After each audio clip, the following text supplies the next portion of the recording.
সাভার আশুলিয়ার গণমানুষের নেতা, লাখো জনতার প্রাণের স্পন্দন, ছাত্র দলের প্রত্যেকটি নেতৃবৃন্দর আইকন, এই ঢাকা 19 আসন থেকে জনগণের প্রত্যক্ষ ভোটে নির্বাচিত সাবেক সংসদ সদস্য, জননন্দিত নেতা জননেতা ডাক্তার দান মোহাম্মদ সালাউদ্দিন বাবু ভাই ধানের শীষ প্রতীকে মনোনীত হয়েছেন। আমরা আনন্দিত। তিনি দলের দুঃসময়ের কাণ্ডারি। তিনি বারবার কারাবরণ করেছেন এবং দলের জন্য নির্যাতন নিপীড়নের শিকার হয়েছেন। মিথ্যে মামলায় তিনি বছরের পর বছর কারাবরণ করেছেন ঢাকা কেন্দ্রীয় কারাগারে।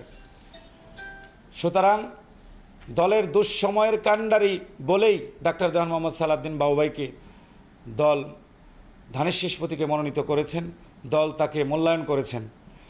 সুতরাং আমরা ঢাকা জেলা উত্তর ছাত্র দলের নেতৃবৃন্দ আনন্দিত এবং দলের প্রতি কৃতজ্ঞ এবং আমাদের প্রত্যাশা আগামী দিনে ডাক্তার দান মোহাম্মদ সালাউদ্দিন বাবু ভাই বিপুল ভোটে এই ঢাকা 19 আসন থেকে জয়যুক্ত হবেন।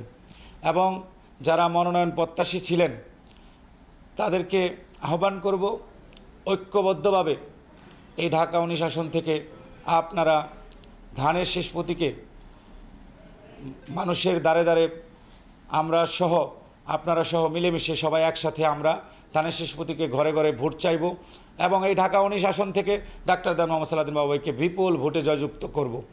আপনাদেরকে আহ্বান করছি, সকল ভেদাভেদ ভুলে আপনারা ডাক্তার দান মোহাম্মদ সালাউদ্দিন বাবু ভাইয়ের সাথে সংযুক্ত হয়ে ধানের শীষ প্রতীককে এই ঢাকা 19 আসন থেকে বিপুল ভোটে জয়যুক্ত করুন। দল থেকে মনোনীত করা হয়েছে আমাদের ডাক্তার দান মোহাম্মদ সালাউদ্দিন বাবু ভাইকে, আমাদের নেতাকে। আমরা আনন্দিত। আমাদের যে কোনো মূল্যে এই ঢাকা 19 আসন থেকে ডাক্তার দান মোহাম্মদ সালাউদ্দিন বাবু ভাইকে জয়যুক্ত করতে হবে, বিপুল ভোটে জয়যুক্ত করতে হবে।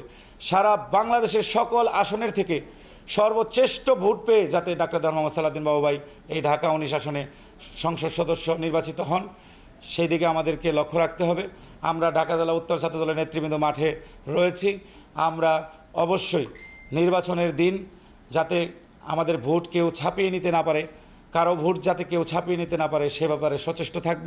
প্রত্যেকটি কেন্দ্রে আমরা দুর্গ গড়ে তুলব এবং আমরা আমাদের প্রত্যাশা যে আগামী নির্বাচন অবশ্যই অবাধ, সুষ্ঠু, নিরপেক্ষ হবে এবং শান্তিপূর্ণভাবে বাংলাদেশের সর্বস্তরের জনগণ কেন্দ্রে যে ভোট দিতে পারবেন এবং কেন্দ্রের পরিবেশ অবশ্যই শান্তিপূর্ণ থাকবে, কোনো প্রকার বিশৃঙ্খলা হবে না।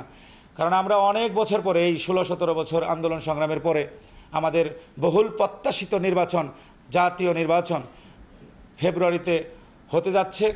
আমরা আশা রাখি এই নির্বাচনে বাংলাদেশের সর্বস্তরের জনগণ ধানের শীষ প্রতীকে ভোট দিয়ে বিএনপিকে জয়যুক্ত করবেন।